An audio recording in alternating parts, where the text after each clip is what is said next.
Hey everybody, and welcome back to Kerbal Space Program RP-0. We are out on the launch pad today with a DN6B, topped off with a resupply Delta module for Harmonia Station in orbit of Mars. This pod carries mostly fuel, as that's what they need right now. They've got like 10 years of life support, but we need fuel out there, especially if we're going to get ourselves out to Deimos and do some science out there and probably return the crew home.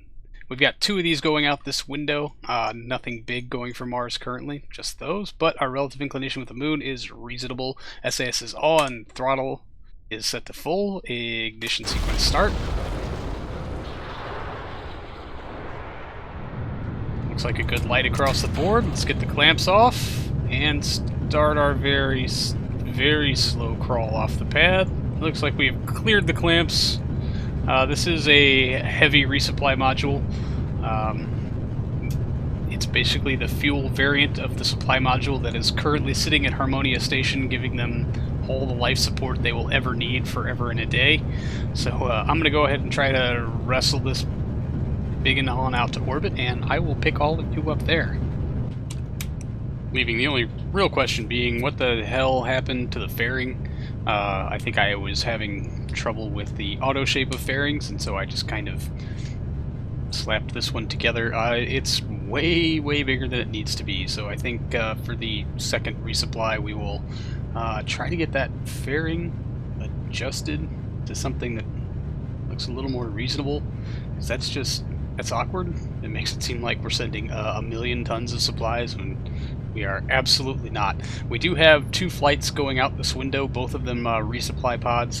Both of them are the mostly fuel variant, although they do carry some life support. They should be able to offload their entire stockpile of goods all in one go and then deorbit themselves into Mars, so we don't have even more parts cluttering up what is already a fairly part count heavy station, which reminds me to write down on my little notepad over here that we probably need to retire the oldest section of Harmonia Station, that being the habitat module that also has a fuel and of course its own engine, because we put it out there all on its own.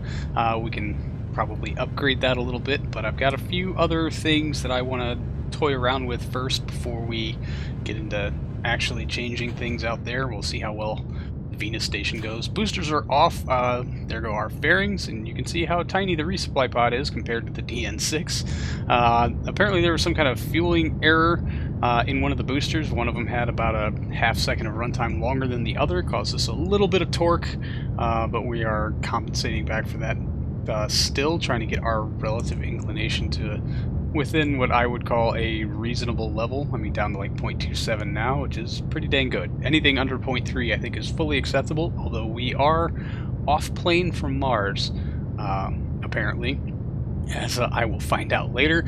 And we're going to angle ourselves down a little bit as our time to apoapsis now exceeds our remaining runtime on the 6 RS-25s on the core stage. So hopefully we'll just get a nice, somewhat circular orbit when we approach main engine cutoff here in just a couple of seconds. Bring it back up, because now we're actually on the way back down. So overdid it just a little. There's orbit 300 by 247 with a couple hundred meters per second left in the core stage, but off it goes. It will not quite deorbit itself, but that's the way the cookie crumbles. Alright, and now our node for Mars, actually it is telling us that the lowest delta V is in like 45 days, so we might push back the launch of the secondary module for just a little while. See if we can't capitalize on that, because this is going to cost us 4.122 kilometers per second. We have 3.9 kilometers per second in our HD3 stage, because someone forgot to turn on the rest of the pumps on the launch clamps, and we have had a fairly significant amount of boil off. We are only 15 minutes out from our node. Tells us burn time 2 minutes. That's not accurate. We're going to basically run this HG3 for its full 9 minutes 32 seconds, so we'll start a little less than 5 minutes out. Good light on the HG3. We will hold down the H key to burn those thrusters at the same time. We know we're going to terminate the whole stage, so we might just as well run through all the thruster fuel while we can. I don't think it's going to make up for the 200 plus meter per second differential that we have, but every little bit helps, maybe. Somewhat, anyway. So, while I was sitting here pondering this extraordinarily long burn time, it does occur to me that we might not actually be able to dock this supply pod to Harmonia Station. The alpha pods of this variety, they kind of have the same form factor, but it carries only life support versus life support and fuel. Had to dock on the docking extender because the docking ports are a little too close to the curvature of Harmonia Station, which means I couldn't dock on the primary ports I had intended them for, which is kind of a problem, seeing as how the only place where they can dock is currently filled by a life support pod that is nowhere near empty and won't be anytime this decade. Well, I mean, yeah, this decade's only got like 5 years left in it, 4 years left in it, something like that. So we'll need to provide a solution for that, which is probably going to require some quick retooling of our secondary pod to bring along a docking adapter that does not compromise our proximity to our heat shield, because balance behind that heat shield is super important. If it goes tumbling out of control or has a heavy end first, or if there's just too much distance between the heat shield and the pod itself, things will get exposed to hot air during aero capture maneuvering, and that will cause a very large problem. So I'm glad I thought of this now before the second pod leaves and we have to do creative things out at Harmonia Station in order to get all the stuff docked. I mean, really, I think these pods, they will dock once, they will empty everything they can, and then they will deorbit themselves, and that will be that. So I don't really anticipate that we're going to have to leave one of these docked at the station. But it is a possibility. I mean, really, if we get all the fuel topped off that we need just off one, we will probably leave the second one in a parking orbit so that we can dock it later or dock it with the next crew. We'll have to see how things go. One of these pods did completely refuel the Artemis III on the last mission that it was out there, but of course we have upgraded now. We have a much larger vehicle that came with a much larger hab. And there's our HG3 burnout and separation. We will activate our AJ10 and extend our solar panels now that they won't be clipping into the fairing base. A light on that AJ10, we've got almost 200 meters per second left to make up for on this node. Also making sure that we get our comms all set up and established would be nice. And I should have been monitoring that map a little more closely, or maybe even retooled the node now that we're about 7 minutes past it. So of course that means we're going to be outside of margin and inaccurate on our approach, which is pretty predictable. I guess I wasn't really considering these factors. I really should have, though. Oh well, live and learn. I haven't gone to Mars in quite a good long while, and I'm sorry that going back is such a routine mission, but we're going to round out this burn and figure out everything's wrong, so here's old me to be sad about it. And no encounter. Of course not. So we'll get in and fine-tune this a bit. If I have to back up, I'm going to be really upset. Yeah, maybe not. Probably just set the node a little further away from where you are currently so that you don't overshoot it and result in more inaccuracies. Looks like some of it is a little bit of slowing down, but mostly radial and normal corrections, trying to weasel our trajectory closer to Mars. We do ultimately want to be on an even trajectory with Harmonia Station, or at least align our periapsis at Mars with the ascending or descending node to make inclination corrections as minimal as possible, or at least as far away from the planet as possible. But we've about got this done, so once again, I'll turn you over to old me. 160 meters per second, that's less than ideal. That's, I mean, that's about half of our operational budget. We will need some of that for rendezvous and docking, but we'll... when we ditch the heat shield, which hopefully this will be the last maneuver we have to make before ditching said heat shield. If we angle it right, anyway. And then that will free up lots of Delta V, because I forgot to strip a good chunk or any of the ablator from the seat shield. We certainly don't need 8,000. We could probably get by with a tenth of that. Mars's atmosphere is pretty rare. It doesn't actually need much ablator, as I've seen proved by other YouTubers. So I guess those are changes that we're going to have to make for the second resupply pod, which will also need a docking arm and less ablator. Maybe the two things will kind of normalize each other. I guess, I don't know, we'll see how things go. Perhaps. Anyway, let's just tear through this burn if we can. And switching back into highly sped up footage, because nobody wants to stare at this thing making AJ10 burn for absolutely ever and a day. Lots of close monitoring of the map, lots of little touch-up corrections, a few relights here and there, and then finally correcting on RCS to get to something that I felt was appropriate. We'll set a maneuver node and then Kerbal alarm clock, and then jump back into the VAB to make changes to the updated rendition of this, starting with pulling the fairing, setting the auto shape. I mean, eventually we'll get to that, and getting some of these things done the way that they should be done. Anyway, after I remember how to zoom in on a spacecraft, we'll start to reposition a few things, starting with the comms. Those antennas will definitely come back to bite us later, as they will extend and go right into the fairing base.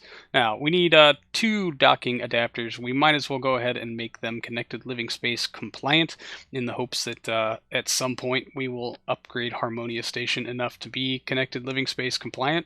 So we'll just grab 2 of these pressurized tubes that will allow access for a crew to walk through them.